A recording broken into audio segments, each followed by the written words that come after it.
Now exercise 1.5 and this exercise on the base of rationalization. What is a rationalization?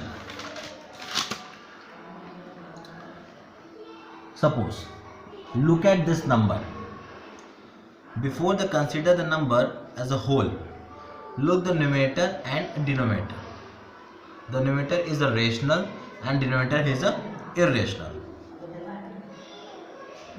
We know that the square of, बच्चों यहाँ आप ध्यान से देखो, we know that the square of any number which is not a perfect square, that is an irrational number. But you see that here is a rational and this is irrational. Then the rationalization means, देखो बच्चों, rationalisation का मतलब होता है कि जितने भी यहाँ न्यूमरेटर अगर रूट में हैं तो इन सब को आपको रूट से हटाना पड़ेगा. Suppose that this is 1/√2. Your question is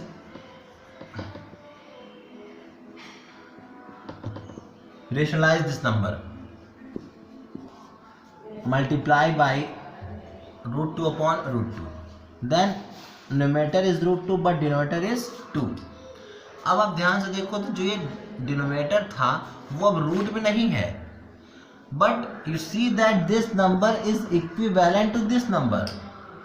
but अब ये नंबर जो इस नंबर में कन्वर्ट हो चुका है ये रेशनलाइज हो चुका है. मतलब आपको अगर किसी भी नंबर को अगर रेशनलाइज करना हो, किसी भी नंबर को, तो उसमें कुछ ऐसा मल्टीप्लाई न्यूमरेटर और डिनोमिनेटर में अपने से करो कि इसका जो भी डिनोमिनेटर होगा वहाँ से रूट हट जाए. अगर डिनोमिनेटर में अगर रूट नहीं बचता है, अगर डिनोमिनेटर मेरा केवल नंबर में आता है, अंडर रूट में नहीं आता है, तो उसी को हम लोग रेशनलाइजेशन करते हैं. ठीक है बच्चों, इस चीज़ को ध्यान से देखना. मतलब जितने भी मेरे रेशनलाइज पे जितने भी मेरे क्वेश्चंस होंगे, जितने भी, उन सबको आपको किसी भी तरह से मल्टीप्लाई करके या डिवाइड करके उनके न्यूमरेटर को हमें जैसे रहे कुछ रहे, आए ना आए कोई मैटर नहीं करता, बट डिनोमिनेटर को आपको रूट हटाना पड़ेगा.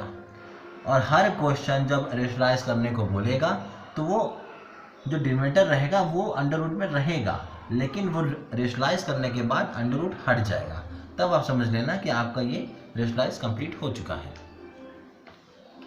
ठीक है, एक बार मैं आपको और समझा रहा हूँ, एक बार आप फिर से देख लो कि किसी भी नंबर को 5/√6 अगर इसी नंबर को हमें रेशनलाइज करना हो तो इसी नंबर का ऊपर नीचे मल्टीप्लाई कर दो तो 5√6/6. तो अब यहाँ से जो नीचे जो रूट था वो हट चुका है, तो ये नंबर अब रेशनलाइज हो चुका है. ठीक है, अब देखो देखो कुछ नई चीज़ों को और देखो. एक चीज़ याद रखना, R for rational, I for irrational. If you add rational plus irrational, it gives irrational. If you subtract rational and irrational, it gives irrational. If you multiply rational and irrational, it gives irrational. If you divide rational and irrational, it gives irrational. But rational plus rational, it gives rational. And irrational plus irrational, it gives irrational. बच्चों इसको learn करने के, देखो अगर ये आपको learn अगर कर लेते हो तो एक्सरसाइज 1.5 आपके लिए बहुत इजी बन जाएगा, बहुत इजी. बस ये आप अगर इसको बहुत लर्न करने की भी ज़रूरत नहीं है. अगर आप ध्यान से देखो तो केवल एक केस ऐसा है जिसमें रेशनल आ रहा है, बाकी हर केस में अगर आप देखो तो इरेशनल है. ऐसे आप लर्न कर सकते हो. ठीक है, एग्जाम्पल के तौर पे अगर हम किसी भी रेशनल में इरेशनल ऐड करेंगे तो भी इरेशनल हो जाएगा. अगर हम इसमें माइनस भी करते हैं तो भी इरेशनल है. अगर हम इसी चीज़ को मल्टीप्लाई करते हैं तो भी इरेशनल है. अगर इसमें हम डिवाइड कर रहे हैं तो भी इरेशनल है. इस तरह के एग्जाम्पल्स मैं आपको दिखा दे रहा हूँ. तो इसको याद करने का सबसे अच्छा तरीका है कि केवल एक केस में रेशनल, बाकी हर केस में इरेशनल है। देखो बच्चों, अभी आप लोग को हमने बताया कि अगर हर केसेस में रेशनल इरेशनल करोगे तो तुम्हें रिजल्ट इरेशनल ही मिलेगा, ठीक है। अगर रेशनल प्लस रेशनल होगा तो ही रेशनल आएगा। अब ध्यान से देखो, एक रेशनल है और इरेशनल है, मतलब अगर इस चीज़ को देखो तो r माइनस आई है, मतलब ये क्या हो गया, इरेशनल।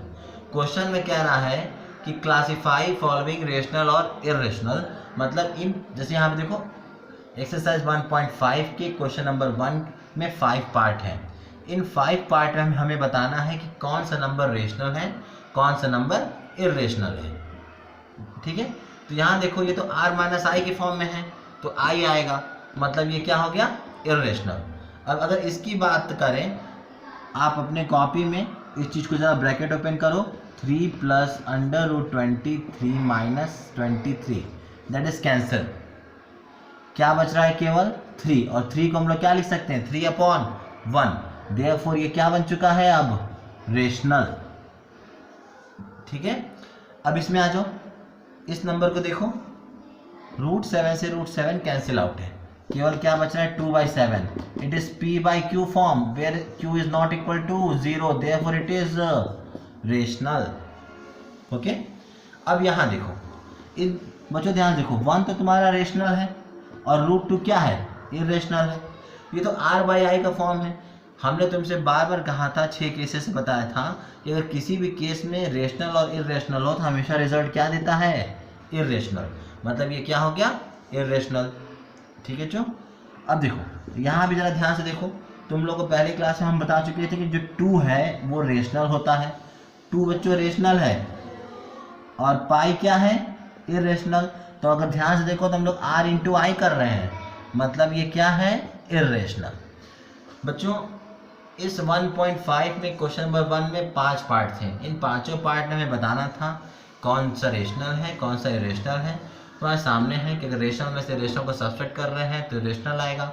यहाँ ये कैंसिल आउट हो चुका था तो केवल 3 बच रहा था, 3/1 कर सकते हैं, दैट इज रेशनल। ये भी कैंसिल आउट हो गया, it gives 2/7, that is a p/q form. They both are integer, q is not equal to 0, therefore it is a rational. 1/2, that is a rational upon irrational. Numerator is rational, denominator is irrational. It gives rational. Rational and irrational, rational is multiplied by irrational, it gives result irrational. अब आप इसको आराम से देखना, video को pause करके देखना। Exercise 1.5, there is a question number 2. Question number 2 is a first part. Simplify 3 plus √3 and 2 plus √2. बच्चों इन सब क्वेश्चन को हम लोग आइडेंटिटी का भी यूज़ करके सॉल्व कर सकते हैं, ठीक है। लेकिन अगर कोई आइडेंटिटी ना मिल पाए तो, जैसे अगर इसको हम ले लें x और इसको हमने ले लिया a, ठीक है। अगर आप ध्यान से देखो तो यहाँ पे वो सेम नंबर नहीं है, तो इसलिए आप ऐसा करो, that is a + b and c + d। तो सॉल्व करने का मैं आपको तरीका बता रहा हूँ। इस a का आप पूरे c + d में एक बार मल्टीप्लाई कर दो और इस b का पूरे c + d में मल्टीप्लाई कर दो, तो आपको जो रिजल्ट आना रहेगा वो आ जाएगा। देखो बच्चों, तो मैं कर रहा हूँ, जैसे देखो इस 3 का मैं मल्टीप्लाई कर रहा हूँ इस पूरे 2 + √2 में, और इस √3 का भी मल्टीप्लाई कर रहा हूँ 2 + √2 में।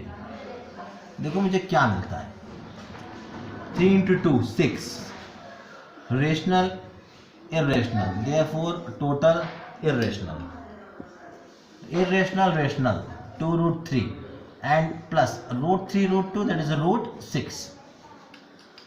अब बहुत सारे बच्चे यहाँ घबरा जाते हैं, सर इसको ऐड कर दें, इसको ऐड कर दें। नहीं, अब देखो अगर सेम नंबर होंगे तभी ऐड होंगे। जैसे बहुत सारे बच्चे यहाँ कर देते हैं, अच्छा 6 + 3 दैट इज 9 √2, ये रॉन्ग है बच्चों, ठीक है।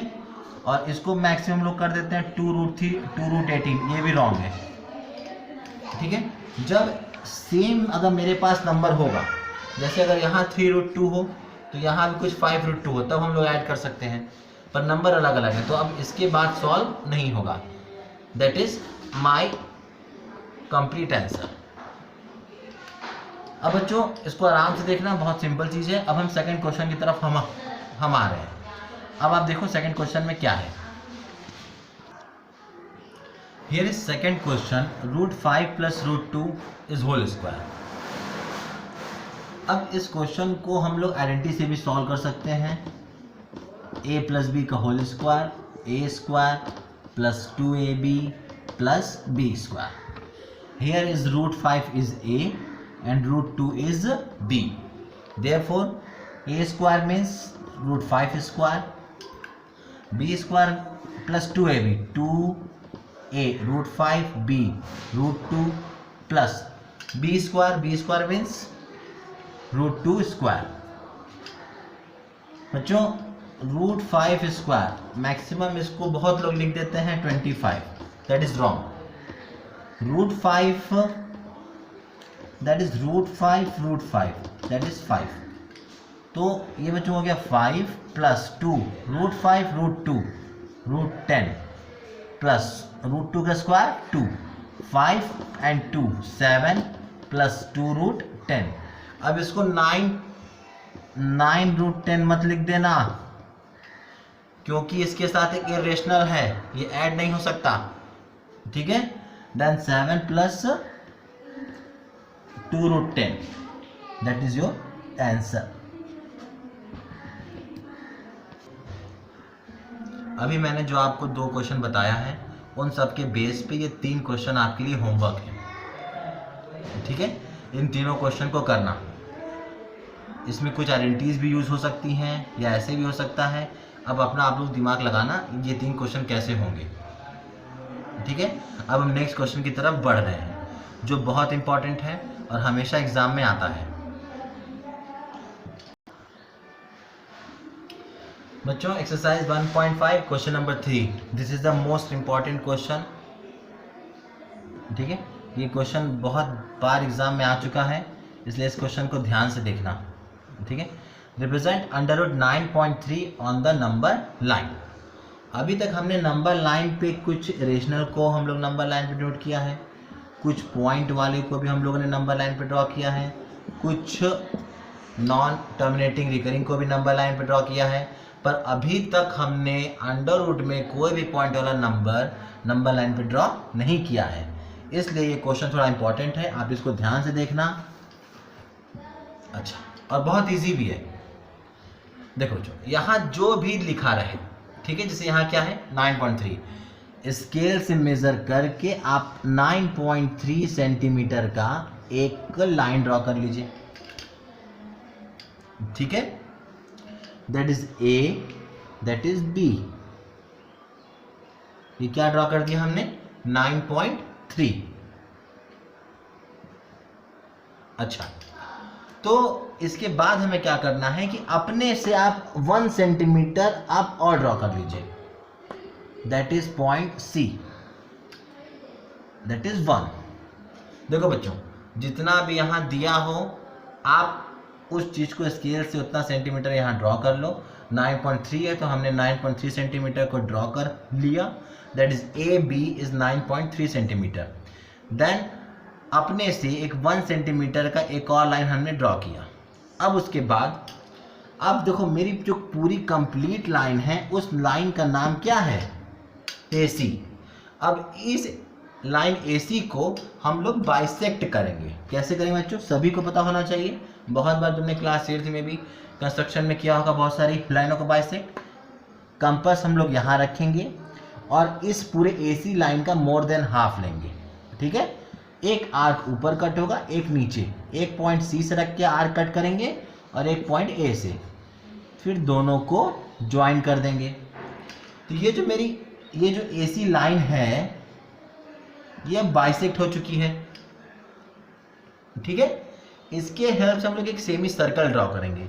अब हम अपने कंपास को इस पॉइंट O पे रखेंगे, ठीक है बच्चों। पॉइंट O पे रख के एक सेमी सर्कल ड्रॉ कर देंगे। ठीक है, ध्यान से देखना, यहां तक क्लियर है। अब पॉइंट बी पर आएंगे। बी पर आने के बाद हम एकदम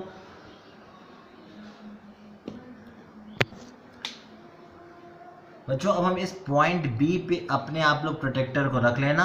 प्रोटेक्टर को रख के एक 90 डिग्री का एक एंगल ड्रॉ कर देंगे। ठीक है बच्चों, दैट इज अ 90 डिग्री। ठीक है, अच्छा, आखिर हमें इससे मिलेगा क्या?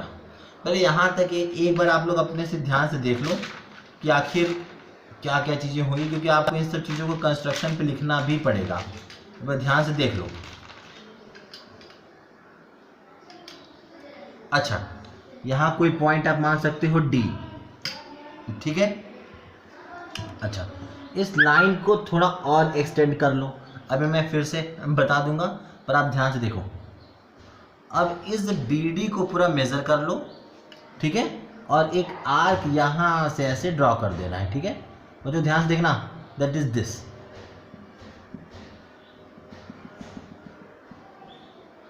That is 9.3। एक्चुअल में ये है क्या? That is point B and here is E. BE is also 9.3. It is completed. One more time, बहुत लोगों को समझ में नहीं आया होगा।